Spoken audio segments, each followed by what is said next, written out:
ദൈവത്തിന് മഹത്വം. കർത്താവിൽ ഏറ്റവും സ്നേഹിക്കപ്പെടുന്നവരെ,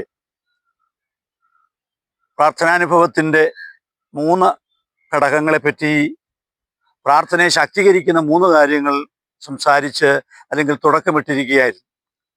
ഭക്തിമാർഗം, ജ്ഞാനമാർഗം, കർമ്മമാർഗം. ഭക്തിയുടെ വഴി ഏതൊരു വ്യക്തിക്കും ഭക്തി കൂടാതെ ദൈവത്തെ പ്രീതിപ്പെടുത്തുവാൻ സാധിക്കുകയില്ല.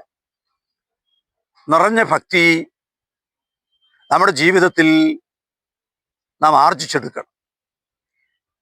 ദൈവവുമായുള്ള ബന്ധത്തിൻ്റെ ആഴം കൂടുന്തോറും നമ്മുടെ ഭക്തി കൂടിക്കൂടി വരും. മുറിവൈദ്യൻ ആളിനെ കൊല്ലും എന്ന് കേട്ടിട്ടുണ്ട്. അല്പം പ്രാർത്ഥിക്കാൻ അറിയുന്നവർ ഭക്തിയുടെ വലിയ ഭാവം നടിക്കുകയാണ്. ഭക്തി നടിച്ചതുകൊണ്ട് ദൈവാനുഭവം ഉണ്ടാവില്ല. ഭക്തി ഒരു ജീവിത ക്രമത്തിൽ നിന്നും ഒരു ജീവിത ചര്യയിൽ നിന്നും ഉണ്ടാകുന്നതാണ്.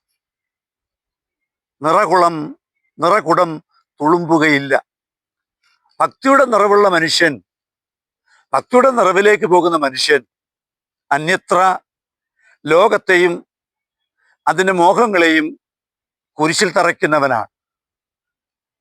ഈ ഉപേക്ഷയുടെ അനുഭവം ലോകത്തിൽ നിന്നും ലോകത്തിൻ്റെ മോഹങ്ങളിൽ നിന്നും അകലുന്ന ഒരു അനുഭവമാണ് ഭക്തിക്ക് ആധാരമായിട്ടുള്ളത്. ഒരുവൻ ഭക്തിയിലേക്ക് വരുമ്പോൾ താനല്ല, തന്നിൽ ദൈവമാണ് ജീവിക്കുന്നതെന്ന അനുഭവം. അവിടുന്ന് സൃഷ്ടാവും താൻ സൃഷ്ടിയുമാണെന്നുള്ള ചിന്ത ഒരു വ്യക്തിയെ ശ്രേഷ്ഠനാക്കുകയാണ്. അവൻ ഭക്തിയിൽ വളരുകയാണ്. ദൈവത്തിൻ്റെതാണ് താനെന്ന ഭാവം അതിൽ നിരന്തരം നിലനിൽക്കുന്നതിന് വേണ്ടി ഈ ഭക്തിമാർഗം അന്വേഷിക്കുന്ന പലരും ഭക്തി തേടി കാശിയിലേക്ക് പോകുന്നു, പുണ്യസ്ഥലങ്ങളിലേക്ക് പോകുന്നു. ദൈവത്തിൻ്റെ ഭക്തൻ ഭക്തി തേടി യാത്ര ചെയ്യുകയാണ്. ഭക്തി ഒരു യാത്രയാണ്. ഭക്തിയുടെ വഴി ദൈവത്തിലേക്കുള്ള വഴിയാണ്. അവിടെ അവൻ പല പല പുണ്യങ്ങളും നേടിയെടുക്കുന്നത് ഭക്തിയിൽ വളരുമ്പോഴാണ്. ഭക്തിയിൽ വളരുന്ന ഒരു വ്യക്തി തൻ്റെ ജീവിതത്തിൽ പുണ്യങ്ങൾ ആർജിച്ചെടുക്കണം.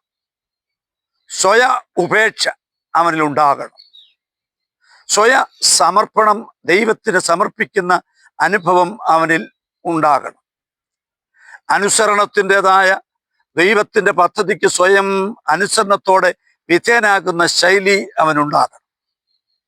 ആഭരണനിലേക്ക് നീളേണ്ടതാണ് എൻ്റെ കരങ്ങൾ എന്നുള്ള ചിന്ത ഒരു ഭക്തി നിറയുന്ന മനുഷ്യന് അനിവാര്യമാണ്. അമിതമായ വാചക പ്രാർത്ഥനയല്ല ഭക്തിയുടെ അടിസ്ഥാനം. മറിച്ച് മനുഷ്യൻ അവൻ്റെ മനസ്സ് ദൈവത്തോട് കൂടുതൽ ബന്ധിപ്പിക്കുന്ന അനുഭവമാണ് ഭക്തിയുടെ വഴി. അനേകായിരങ്ങൾ ഭക്തിയുടെ വഴിയിലൂടെ കടന്നുപോയി ദൈവത്തെ കണ്ടെത്തിയവരാണ്. അന്വേഷണമാണ് ഭക്തിയുടെ വഴി.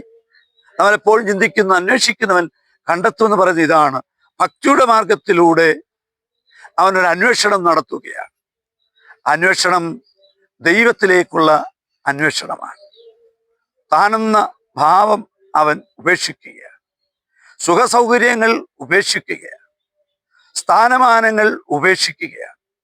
ഇന്ന് നമുക്കെവിടെ നോക്കിയാലും ഭക്തി പോയി. ഭക്തി നിറയേണ്ട സ്ഥലങ്ങളിൽ ഇന്ന് പിശാചിൻ്റെ ശൈലികളാണ് മനുഷ്യൻ അനുവർത്തിക്കുന്നത്. ഇന്നത്തെ മനുഷ്യൻ ദൈവമക്കളെന്നറിയപ്പെടേണ്ടവർ ഇന്ന് അറിയപ്പെടുന്നത് ഭക്തിയുടെ അനുഭവത്തിലല്ല. അവരുടെ ഭൗതികമായ കാര്യങ്ങൾ, പണം, സ്ഥാനം, അതുപോലെ അംഗീകാരം, ഇവയുടെ പിന്നാലെ പരക്കം പാഞ്ഞ് മനുഷ്യന് ഇന്ന് ഭക്തി നഷ്ടപ്പെട്ടുകൊണ്ടിരിക്കുകയാണ്. ഭക്തിയില്ലാത്ത ഒരു ജീവിതം നിരർത്ഥകമാണ്. ഭക്തി കൂടാതെ ദൈവത്തെ കണ്ടെത്തുവാൻ സാധിക്കില്ല. അതുകൊണ്ട് എഫേസ്യർ 4:1 പ്രസക്തമാണ്. വിളിക്കപ്പെട്ട വിളിക്ക് യോഗ്യമായ ജീവിതം നയിക്കുക. ദൈവം അനുഗ്രഹിക്കട്ടെ.